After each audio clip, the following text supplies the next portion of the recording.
Another day, another world leader telling Donald Trump to go pound sand, or in this case, go pound ice. The Prime Minister of Greenland, a territory of the Kingdom of Denmark, can't believe I'm putting this in a sentence, is telling Donald Trump that he cannot conquer Greenland or try to buy it or acquire it, that it belongs to the people of Greenland, that it is its own country. I want to talk about that. I also want to talk to you about the relationship between Greenland and Denmark, the Kingdom of Denmark, but specifically what Adolf Hitler did in Denmark, the invasion of Denmark, the Jutland Peninsula in 1940. And we can go into the pathologies here as well between Hitler and Trump regarding either Denmark or territories of Denmark. And I think it's important that we give some historical context in case you were not aware. So here's what Donald Trump posts. He says, "I'm pleased to announce that Ken Howry is my choice to be the ambassador to the Kingdom of Denmark." You want to take a guess what Ken's background is? Aha! Venture capitalist, private equity guy. That's right. He is a venture capitalist. He started the Founders Fund, and he turned American innovation and tech leadership into a global success story. He's a private equity guy, CEO, working for the billionaires, okay? But then Donald Trump goes on to say, "For purposes of national security and freedom throughout the world, the United States of America feels that the ownership and control of Greenland is an absolute necessity. Ken will do a wonderful job in representing the interest of the United States. Thank you, Ken, and congratulations." So if you're saying, wait a minute, Ben, wasn't this the post that he made about Panama and conquering Panama or some other country? Yeah, he did that as well. And then he moved on to Greenland. Now, the language here, just so you know, Greenland's part of the Kingdom of Denmark, which is a NATO ally, and it became a NATO ally based on its experience when it was neutral and the Nazis invaded it and controlled it during World War II. That's why I think it's important to go over the history. So Trump attacking a NATO ally and announcing an ambassador right here. Notice the language Trump used too. "For purposes of national security and freedom throughout the world, the United States of America feels that the ownership and control." That's just straight up authoritarian language right there. Very Putin-esque, very Hitler-esque in its idea of conquering territories. And by the way, that's not how the United States feels at all. That's how Donald Trump feels. And by the way, this goes back to an obsession that Donald Trump's always had. Remember in 2019, during the first disastrous Trump administration, where he would make posts like this, "I promise not to do this to Greenland." And it's a Trump casino or the Trump Tower in Greenland, a big, ugly, fake gold, gaudy thing in a beautiful territory of Greenland. So that's what he posted in 2019. So in response, Greenland's Prime Minister, Mute Gede, says, "Greenland is not up for sale. It's not yours. Go away." The same way the Panama leader said the same thing. Panama's president said, "Go away. Every square meter of the Panama Canal belongs to Panama and will continue to belong to Panama." Trump then responded to the Panama leader saying, "We will see about that," and then planting a flag in the Panama Canal. Donald Trump did the same thing in Canada, although he did it in Switzerland with his AI meme. He was pretending it was Canada and showing that he was conquering Canada, to which Prime Minister Trudeau said that there will be retaliatory tariffs on Trump if the United States tries to tariff Canada. Same thing in Mexico. Claudia Sheinbaum is talking about the importance of Mexican sovereignty and also threatening to retaliate against the United States if there are tariffs against Mexico.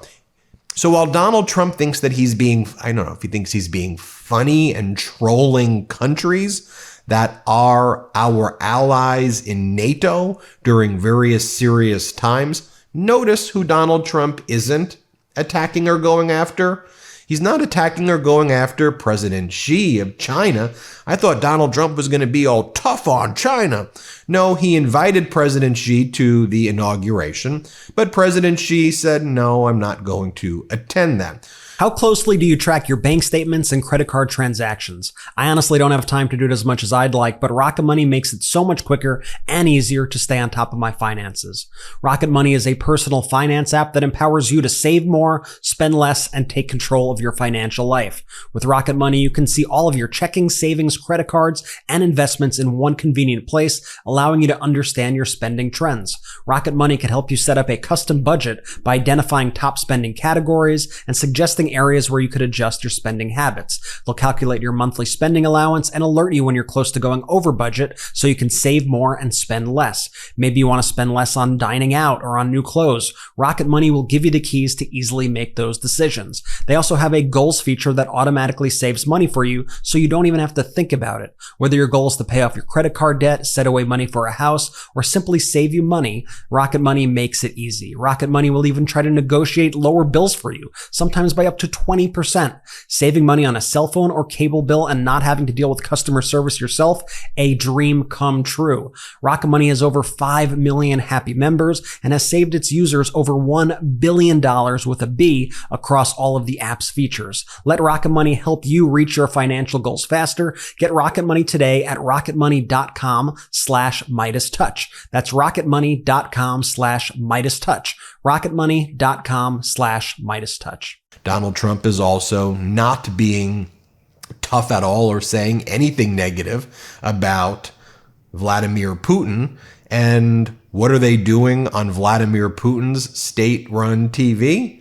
Take a look at this. They are mocking the United States. Not only that, but to show Donald Trump who's his daddy, Putin's doing this on purpose. Putin's having state-run media in Russia mock Donald Trump's wife, Melania. Just think about that. That's what they're doing right there. And they're running photos of Melania in her like modeling like nude. And then they're laughing at it and saying, I thought it's your body, your choice in America. Do whatever you want to do there. While all of this is taking place, China is feasting. China loves this. Because China gets to now go to all of these countries and say, look, we've got a Belt and Roads policy, and all we're trying to do here is build up your country. Can we invest in your country? America's going to bully you. We'll be a reliable ally. And while it's propaganda coming out of Beijing,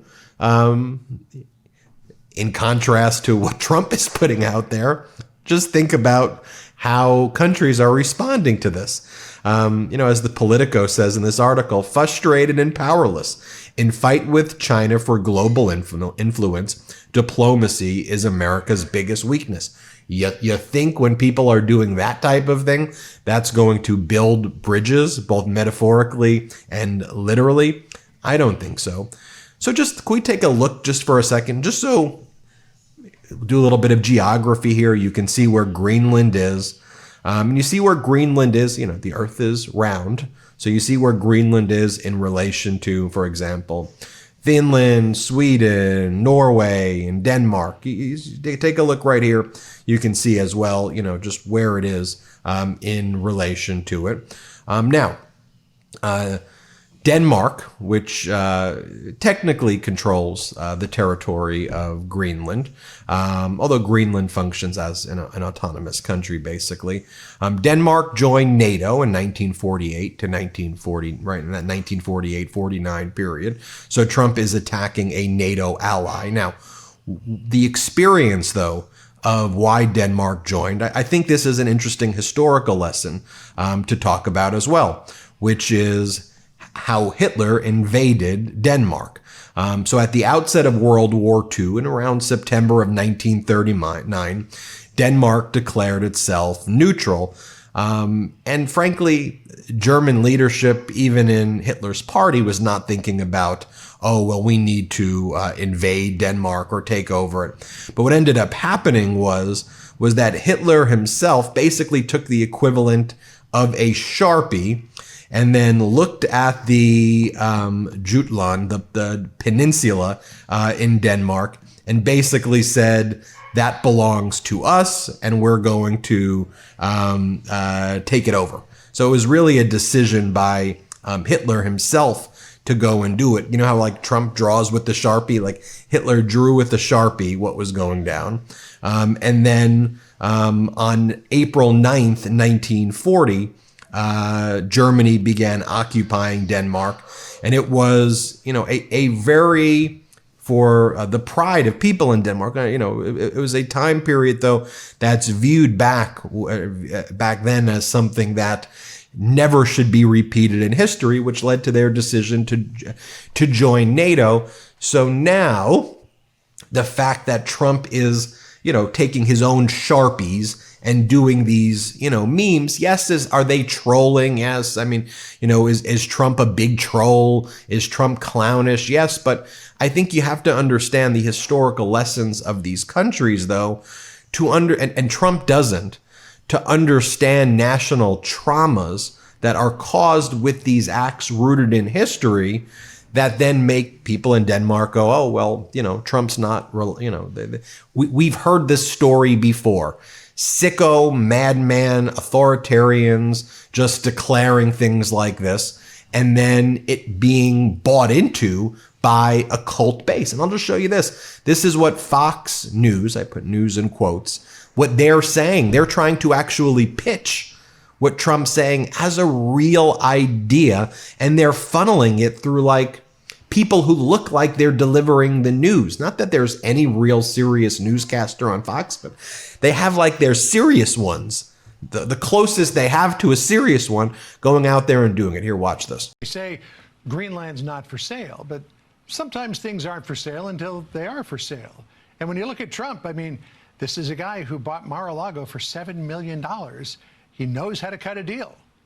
Well, anyway, there you have it, folks. Let me know what you think. Hit subscribe. Let's get to 4 million subscribers together. Love this video? Make sure you stay up to date on the latest breaking news and all things Midas by signing up to the MeidasTouch newsletter at MeidasTouch.com/newsletter.